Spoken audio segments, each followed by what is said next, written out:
Hello, my dear friends and students of class 8.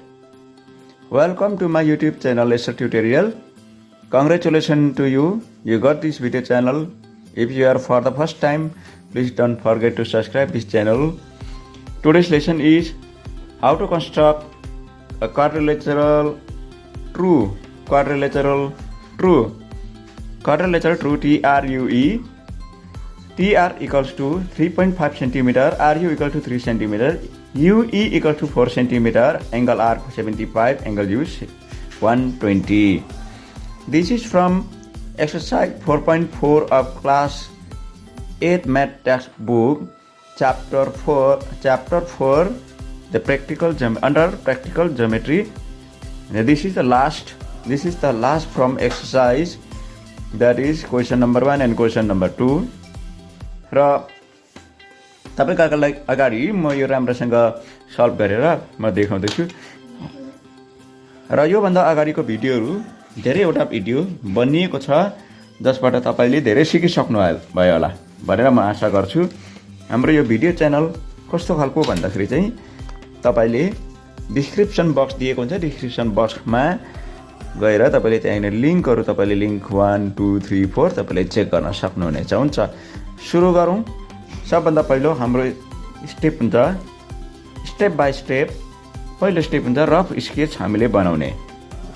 अब यसको rough sketch हामीले कसरी बनाउने भन्दाखेरि चाहिँ यो पेपरको राइट साइडमा बनाउने, तर यहाँनेरि भिडियोमा तपाईलाई अलिकति सुविधाको लागि यो पेपर माथि जाँदा माथि जान्छ, यहाँनेरि बनाइदिन्छु ल।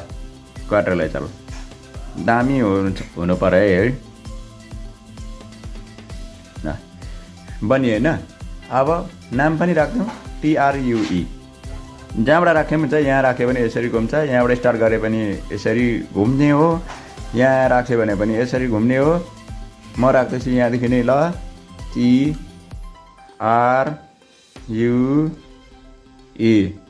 ट्रु। ट्रु भनेको सत्य हैन। यो सत्य आजसम्मको हाम्रो क्वाड्रिलेटरल यो मात्र सत्य रहेछ है, ट्रु हो। अब के दिएको छ TR 3.5 सेन्टिमिटर, 3.5 सेन्टिमिटर। त्यहाँबाट RU कति छ 3 सेन्टिमिटर RU।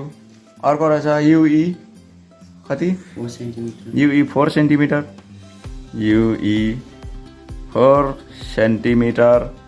अर्को रहेछ R equal to angle R 75 हो, 75 डिग्री। अर्को चाहिँ U रहेछ 120, U रहेछ 120। यो सजिलो खालको क्वाड्रिलेटरल हो, पुरा सजिलो छ।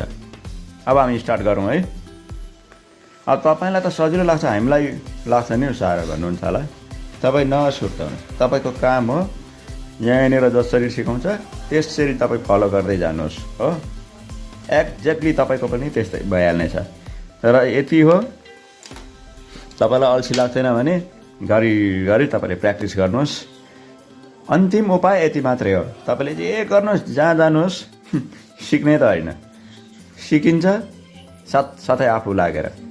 अब हेर्नुहोस्, यो सुरु गर्न भन्दा अगाडि तपाईले मेरो कुरा सुन्नुहोस् है। अरूको पनि कुरा सुन्नु हुँदैन होला, मेरो पनि सुन्नुहोस्। यहाँनेरि सबभन्दा पहिला चाहिँ कुन चाहिँ साइडबाट स्टार्ट गर्ने, EU बाट, TR बाट, TE बाट, RU बाट, कुन चाहिँबाट स्टार्ट गर्ने? RU बाट हो। RU बाट जसकोमा बेसी हाम्रो इन्फर्मेसन दिएको छ त्यसैबाट स्टार्ट गर्न साह्रै राम्रो हुन्छ। र सबभन्दा पहिलो हाम्रो RU है। RU कति छ 3 सेन्टिमिटर। RU 3 centimetre. वाह, त्यति भन्नु त पर्दैन होला हैन। 3 सेन्टिमिटरको म स्केल राम्रो तपाईले देख्नु हुँदैछ होला है। 3 सेन्टिमिटर कहाँ छ? यहाँ छैन, तान्दिउँ। 3 सेन्टिमिटर कति सानो भयो है, 3 सेन्टिमिटर। ओके, यसलाई राख्नु नाम, यता R यता U राख्दिउँ, किनभने RU यस्तो खालको छ। अब R बाट यता T जाने हो, यता U बाट E जाने हो।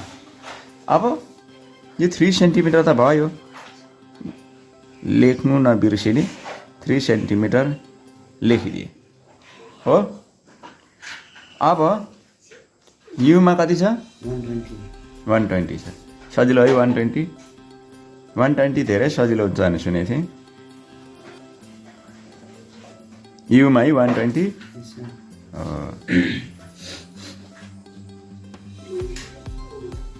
अलि सानो बनाइदिए ल 120 हो। यो कम्पास नचलाइकन यतिकै ल्याएर यहाँदेखि जहाँबाट यो हाम्रो सर्कल सुरु भयो त्यहाँबाट काट्ने, फेरि पेन्सिल नचलाइकन यो कम्पास नचलाइकन फेरि काट्ने। 120 त त्यसै भइहाल्छ हो। अच्छा अब हामी यो फर्स्टको मार्क होइन तर सेकेन्ड मार्कलाई चाहिँ पोइन्ट बनाएर टक्कै तान्दिने।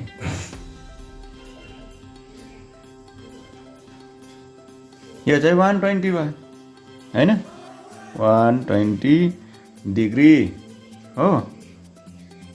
त्यहाँदेखि युबाट हामीले कति तान्यो, अब कति सेन्टिमिटर जान पर्यो टाढो, 4 सेन्टिमिटर जान पर्यो।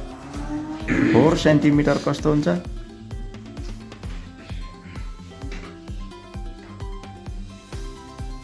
यही 4 है, देख्नुहुँदैछ 4,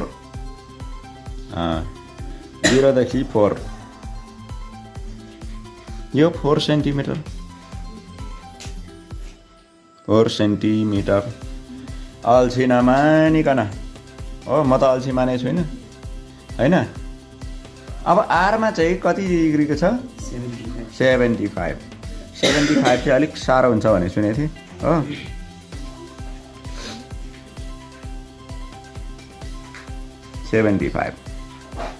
सजिलो छ। के गर्नु छ र है, त्यहाँबाट फेरि यो 75 को लागि है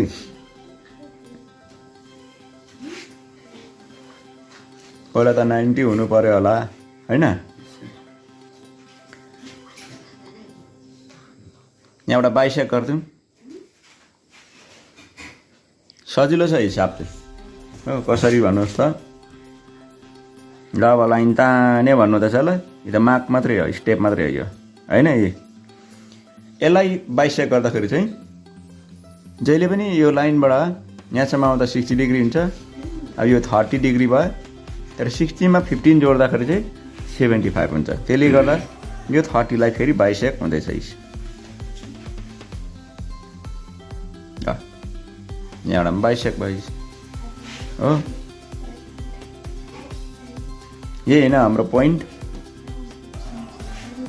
ल पोइन्ट पनि लगाइदियो हो। अब आरबाट लाइन जाँदैछ कति सेन्टिमिटरको, अहिले एकछिनमा हेर्दा अब हाम्रो रफ स्केचमा कति छ, आरबाट गएको चाहिँ हाम्रो 3.3 हो, 3.5 है हो 3.5।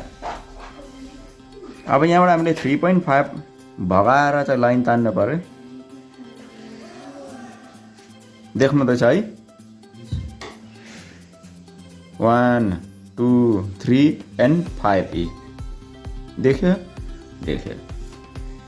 अच्छा यसलाई अब हामीले लेखेको छैन 3.5 कहाँनिर लेखिदिउँ, यो हाम्रो 3.5 सेन्टिमिटर।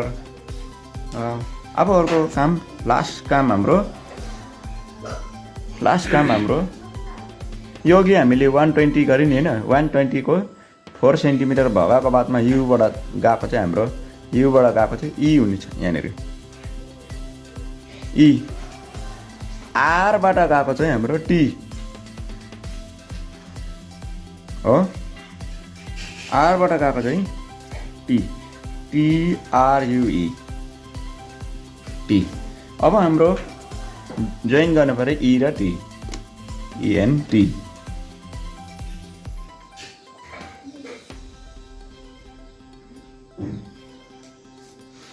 वाव, के भयो हाम्रो TRUE, ट्रु कन्स्ट्रक्सन भयो ठिकै छैन step of construction draw U R 3 centimetre construct 120 degree at U and 75 degree at R and mark point T 3 centimeter away from R. In the same way, mark 4 centimeter a point 4 centimeter away from point U. Then finally join E and T and TRUE is required quadrilateral. Okay? यदि तपाईले यो यसलाई राम्रोसँग बुझ्नु भयो भने तपाईको लागि होमवर्क म दिदैछु तपाईले बुझिहाल्नु होला तपाईलाई यो होमवर्क तपाईको एक्सपिरियन्सको लागि ल अब यहाँनिर होमवर्क तपाईले देख्नु भयो होला यहाँनिर नदेख्ने कुरा आएन हैन तपाईले यो भिडियोलाई पज गरेर तपाईले हेर्न सक्नुहुनेछ अलिकति म ठुलो बनाएर देख्नेछु ल कन्स्ट्रक्ट द फलोइङ क्वाड्रिलेटरल सबै क्वाड्रिलेटरल मैले लेखिन र यहाँनिर अलिकति ध्यान दिनुपर्ने कुरा के छ भनेदेखि चाहिँ यो तपाईलाई यो कन्स्ट्रक्ट गर्दा धेरै टाइम लाग्न सक्छ हो तर अघि यो जुन चाहिँ मैले सिकाएँ त्यसलाई तपाईले राम्रो हेर्नुभयो भने चाहिँ यो तपाईलाई छिटो छिटो सक्नुहुनेछ अच्छा फर्स्ट छ बियर भालु लाइन याद भएको फाइन लास्टको चाहिँ नराम्रो छ वाइन हो सबै इन्फर्मेसन दिएको छु अनि सजिलो छ तपाईले यसलाई कन्स्ट्रक्ट गरेर पठाउनु होला र जति पनि तपाईलाई डाउट लाग्छ डिस्क्रिप्सन बक्समा गएर तपाईले चेक गर्न सक्नुहुनेछ सुरुदेखि है नम्बर वाइज सिरिज वाइज तपाईले हेर्नुभयो भने धेरैभन्दा धेरै तपाईले फाइदा उठाउनु हुनेछ ओके यही बिदा गरौँ आजको भिडियो लेसनलाई क्वेसन तपाईले देख्नु भएको छैन भने फेरि यहाँसम्म छ फेरि तल पनि छ फेरि नझुकिनु होला यी हो भिडियोलाई पज गरी तपाईले क्वेसन सार्न सक्नुहुनेछ ल बाई